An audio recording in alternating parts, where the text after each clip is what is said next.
have quite a collection of Whittard's hot chocolates for a while now, and I thought why not to share my thoughts about them with you guys, as Whittard's is quite expensive, so you might wonder if it's even worth the money. What I like about the store is that they have the in-store hot chocolate taster where you're able to taste the hot chocolate of the day. I'm there every single time when I'm at mall. There was a promotion like 3 hot chocolates for £9 or something, and we were celebrating our new jobs back then, so we're like kids without adult supervision and took a lot of those babies. The criteria that I'm gonna judge them on is sweetness, richness, aroma, flavor, and texture. So the hot chocolates that I have in my collection are Dreamtime hot chocolate, peanut butter hot chocolate, sticky toffee hot chocolate, praline white hot chocolate, creme brulee white hot chocolate, raspberry ripple white hot chocolate, and blueberry cheesecake hot chocolate. On the packaging, they advise to use 3 heaped teaspoons for 200 milliliters of milk, but I'm gonna halve the proportions because I'm gonna be drinking a lot of them and no heart attacks are planned in this house. So yeah. Let's start with Dreamtime hot chocolate. The powder is light brown and very dry. You can actually see bits of salt in there. Is that salt? Yeah, it looks like salt to me. In terms of the texture, the powder dissolved in warm milk really quickly and really well. However, there seems to be some really tiny pieces floating around. Not sure if you can see that. Essentially, you don't have that ultimate smooth drinking experience like with some of the other hot chocolates. But it tastes so damn delicious. The sweetness is very well balanced, and I think it's thanks to the salt, and it's very delicate for the taste buds and has almost this foresty vibe to it, which is weird because there is no nuts in here, so I'm not really sure unless that's the apricot. But yeah, I see why they say it's Dreamtime hot chocolate. I would not drink it right before bed though. However, it is indeed a nice drink for the afternoon as it's thin and delicate compared to some hot chocolates that are very sweet and just overwhelming after a few sips. But at the same time, it's also not watery like cheap hot chocolates. So I think the richness and the flavor is just on spot. Oh! It's so good, I almost didn't leave anything for my fiancé.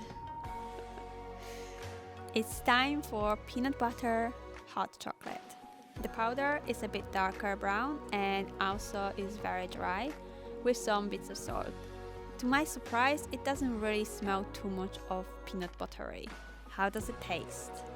It's definitely more sweet than the Dreamtime hot chocolate, and I would say it's literally on the edge of being too sweet, but that salt and hints of peanut butter bring it back to the right level. Initially, I thought that I might have that mouth full of peanut butter feeling. However, this is absolutely not the case. It's slightly thicker than Dreamtime hot chocolate and has definitely more bits floating around and seems to separate quite quickly. To be honest, it's nice, but is it worth £9? I think my home version is better, perhaps because I do put mine into blender for fluffiness, which combines the peanut butter and milk really well. I will make a video about that soon and we'll drop it down in the description box below once it's up. Okay, so it's third hot chocolate of the day, probably the last one, and it's the sticky toffee hot chocolate o'clock. It has a bit more wet powder consistency, but it's still quite dry. How does it taste? Like toffee candy. Oh my god, so good. It has quite strong caramel aroma as well. It's a bit more on the thicker side and is definitely the sweetest so far. So I would definitely have lower portions of this hot chocolate compared to peanut butter and the Dreamtime hot chocolate. The combination of milkiness and caramel flavor, so good, a really good one. But just as a treat, probably in a shot glass. Okay, welcome back to day 2 of being very naughty when everyone is in gyms. I exercised throughout the whole year of 2021, so why not? I deserve to start the year of 2022 the sweet way. Next in line is praline white hot chocolate.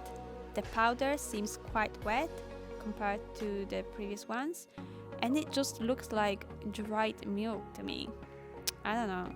Good I didn't make that one yesterday because that is just so very sweet. It's definitely the type of hot chocolate which you should drink in a very small cup, and it's very rich, dense and just sweet. To be honest, it smells like hot milk with cream or something. You literally can't smell any nuts at all here. The flavor, yeah, it has those tiny hints of nuts, but that milkiness just overpowers it almost completely. There is just no good balance like with the toffee one. The thing that I like about this hot chocolate is that it is so smooth. So they absolutely nailed the texture here. But the flavor is not where I imagined it would take me when I was looking at the packaging. So it's a no for me. Creme Brulee white hot chocolate. I was really excited about that one because I absolutely love creme brulee so much that they are part of our anniversary tradition, but I was just so very disappointed with this hot chocolate. It's unreal. It's just so sad. So sad. Similar to the praline white hot chocolate, it has the same density and richness and smoothness, but just even sweeter.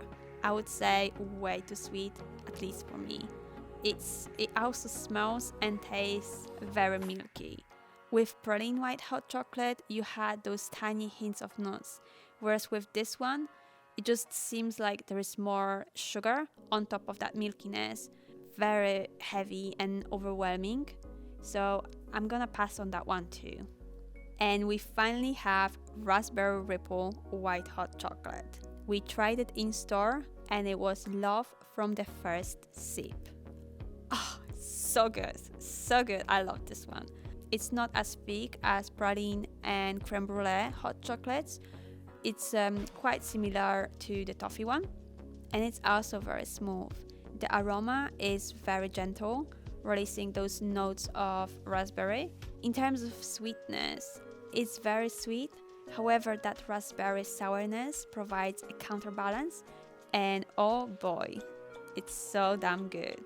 And it looks like strawberry milkshake. You gotta give them extra points for that. And the last one, but not least, is blueberry cheesecake white hot chocolate. Unfortunately, I am not gonna taste it today because I finished it and I just keep some decorative stones in here. It was part of limited edition, so you can't get it anymore, which basically makes my heart cry because I didn't get enough. So yeah, I just wanted to say that this was the best hot chocolate I have ever had. So if you see it in store, you must grab it. And Whittard, if you're watching this, if you love your customers, please, oh my god, please, bring it back. We are begging you. The thing that I'm really disappointed in Whittard's hot chocolates is the actual ingredients being used. Firstly, they seem to have sugar as their primary ingredient, whereas some high-end hot chocolates have sugar as their second or even third ingredient. And obviously, you don't want to pay high prices for, well, sugar. Also, all of the aroma is quite weak because it's just flavorings rather than actual ingredients. For example, I have seen some high-end hot chocolates using hazelnut paste for the nutty hot chocolate, vanilla seeds for vanilla flavor, cherry powder for cherry flavor, and so on. And bearing in mind the high prices of Whittard's hot chocolate, I would expect them to be better than most supermarkets' instant hot chocolates, not just in terms of flavor, but also the quality of the ingredients being used. So yeah, here are my thoughts, and what about you guys? Let me know down in the comments if you have tried Whittard's hot chocolate, and if you did, what was your experience like? Thank you so much for watching, and I hope you enjoyed the video, and if you did, make sure to hit the like button and subscribe for more. If you're a coffee lover, you might want to check out my Amazon merch. The link is in the description below. And yeah, have a terrific day and see you next Thursday day.